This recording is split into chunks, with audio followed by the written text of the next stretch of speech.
بسم اللہ الرحمن الرحیم۔ السلام علیکم۔ متعدد سیرت نگاروں نے یہ واقعہ لکھا ہے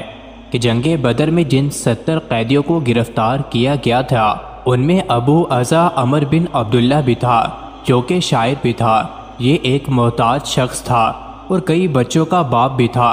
اس نے رسول اکرم صلی اللہ علیہ وسلم سے درخواست کی اور کہا، اے اللہ کے رسول صلی اللہ علیہ وسلم، میرے حالات آپ سے مخفی نہیں ہیں اور آپ کو یہ بھی معلوم ہے کہ میں ایک محتاج اور کثیر العیال آدمی ہوں،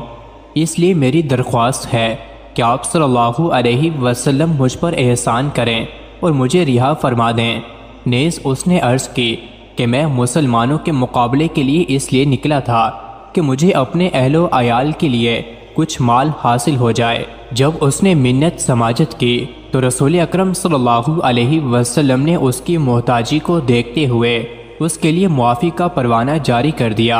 اور ساتھ ہی اسے یہ عہد بھی لیا کہ وہ دوبارہ کبھی بھی آپ صلی اللہ علیہ وسلم کے خلاف جنگ کے لیے نہیں نکلے گا۔ اہل مکہ کو معرکہ بدر میں شکست و ہزیمت کی جو زک اور اپنے اشراف کے قتل کا جو صدمہ برداشت کرنا پڑا تھا، اس کے سبب وہ مسلمانوں کے خلاف غیظ و غضب سے کھول رہے تھے، حتیٰ کہ انہوں نے اپنے مقتولین پر آہو فغا کرنے سے بھی روک دیا تھا اور قیدیوں کے فدیے کی ادائیگی میں بھی جلد بازی کا مظاہرہ کرنے سے منع کر دیا تھا تاکہ مسلمان ان کے رنج و غم کی شدت کا اندازہ نہ کر سکیں۔ پھر انہوں نے جنگ بدر کے بعد یہ متفقہ فیصلہ کیا کہ مسلمانوں سے ایک بھرپور جنگ لڑ کر اپنا کلیجہ ٹھنڈا کریں اور اس کے ساتھ ہی اس طرح کی مارکہ آرائی کی تیاری بھی شروع کر دی۔ ان لوگوں نے اس سلسلے میں پہلا کام یہ کیا کہ ابو سفیان کا وہ قافلہ جو جنگ بدر کا باعث بنا تھا اور جسے ابو سفیان بچا کر نکال لے جانے میں کامیاب ہو گیا تھا، اس کا سارا مال جنگی اخراجات کے لیے روک لیا اور جن لوگوں کا مال تھا ان سے کہا، اے قریش کے لوگوں، تمہیں محمد صلی اللہ علیہ وسلم نے سخت دھچکا لگایا ہے اور تمہارے منتخب سرداروں کو قتل کر ڈالا ہے،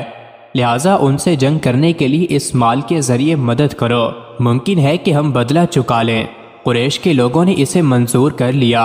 چنانچہ یہ سارا مال جس کی مقدار 1000 اونٹ اور 50,000 دینار تھی جنگ کی تیاری کے لیے بیچ ڈالا گیا۔ یہاں تک کہ ابو عزا شاعر جو جنگ بدر میں قید ہوا تھا اور جس کو رسول اللہ صلی اللہ علیہ وسلم نے یہ عہد لے کر کہ اب وہ آپ صلی اللہ علیہ وسلم کے خلاف کبھی نہ اٹھے گا، عذرائے احسان بلا فدیہ چھوڑ دیا تھا، اسے صفوان بن امیہ نے ابھارا کہ وہ قبائل کو مسلمانوں کے خلاف بھڑکانے کا کام کرے اور اس سے یہ عہد لیا کہ اگر وہ لڑائی سے بچ کر زندہ و سلامت واپس آ گیا تو اسے مالا مال کر دے گا، ورنہ اس کی لڑکیوں کی کفالت کرے گا۔ چنانچہ ابو عزا نے رسول اللہ صلی اللہ علیہ وسلم سے کیے ہوئے عہد و پیمان کو پسے پشت ڈال کر جذبات غیرت و حمیت کو شعلہ زن کرنے والے اشعار کے ذریعے قبائل کو بھڑکانا شروع کر دیا اور جنگ احد میں دوبارہ مسلمانوں سے مقابلے کے لیے نکل پڑا۔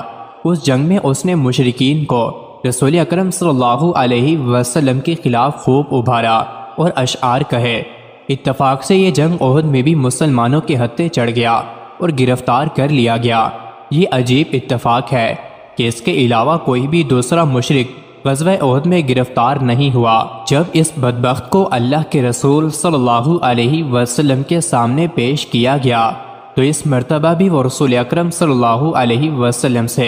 معافی کی درخواست کرتے ہوئے کہنے لگا کہ مجھ پر احسان فرمائیں اور مجھے چھوڑ دیں، مگر اس مرتبہ رسول اکرم صلی اللہ علیہ وسلم نے اس کی بات پر کان نہیں دھرے اور ارشاد فرمایا، مومن ایک سوراخ سے 2 مرتبہ نہیں ڈسا جا سکتا، میں تمہیں نہیں چھوڑ سکتا۔ کہیں تم مکہ پہنچ کر اپنے دائیں بائیں دیکھ کر بطور فخر یہ نہ کہو کہ میں نے محمد صلی اللہ علیہ وسلم کو